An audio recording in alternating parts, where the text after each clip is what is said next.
मैत्रिणींनो, आता लवकरच बाप्पा सगळ्यांच्या घरी विराजमान होणार आहेत. बाप्पा कोणाकडे 1.5 दिवस, कोणाकडे 5 दिवस, कोणाकडे 7 दिवस, तर कोणाकडे 10 दिवस वास्तव्याला असणार आहेत.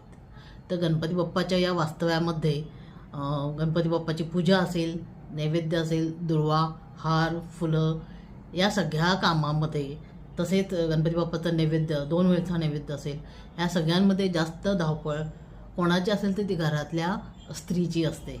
तर रोज नैवेद्याला काय बनवायचं, गणपती बाप्पाला वेगवेगळं काय खाऊ घालायचं, यासाठी प्रसाद काय बनवायचा, हे सगळं याची सगळी धावपळ ही घरातल्या स्त्रीची असते.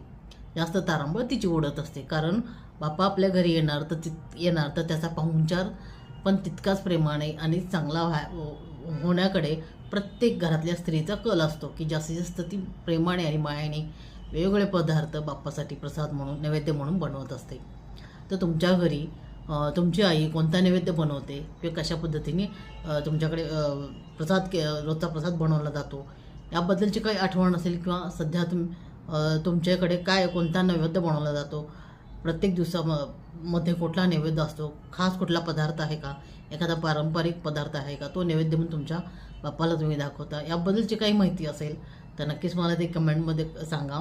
मी त्या तुमच्या लेखवरती किंवा तुमच्या त्या ब्लॉगवरती मी व्हिडिओ करून तो आपल्या चॅनलवरती प्रकाशित केला जाईल.